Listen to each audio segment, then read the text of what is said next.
Live 24/7 এই হচ্ছে AGT Live 24/7 This is AGT Live 24/7 রাত্র অনুমান 10:30টার দিকে আমাদের কাছে একটা খবর ছিল যে ত্রিপুরা ইউনিভার্সিটি সংলগ্ন এলাকাতে কিছু ড্রাগস ব্রাউন সুগার কেনা বেচা হবে।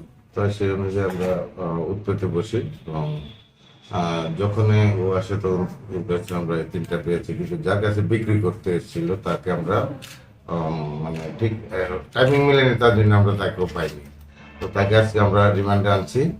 রিমান্ডে এনে জিজ্ঞাসাবাদ করে তার কাছে বিক্রি করার জন্য এসে আমরা তাদেরকে আজকে অ্যারেস্ট করার চেষ্টা করব। ওর সাথে কি আর অন্য কেউ জড়িত আছে বলে আপনাদের মনে হচ্ছে? হ্যাঁ, যে মানে কেনার জন্য এসেছিল তো তার সাথে জড়িত থাকবেই, তার জন্য আমরা তাকে আজকে রিমান্ডে আনছি। ওর কাছে কি আর কিছু পাওয়া গেছে? মানে একটা মোবাইল পাওয়া গেছে, আর কোনো টাকা পয়সা কিছু পাওয়া যায়নি।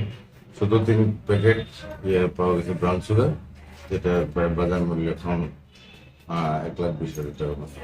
নাম জুটো নিয়ে ও কি বিক্রি করতে পারছিল? ও বিক্রি হচ্ছে। ওর কাছে তো আরো থাকতে পারে, ওর মানে জিজ্ঞাসাবাদে কিছু পাওয়া গেছে কি? এখন পর্যন্ত কিছু পাওয়া গেছে না, তো আজকে রিমান্ডে আনছি। রিমান্ডে জিজ্ঞাসাবাদ করবো।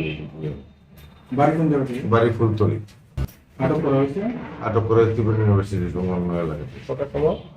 রাত্র 10:30 9:30। কতদিন ধরে এই ব্যবসার সাথে জড়িত?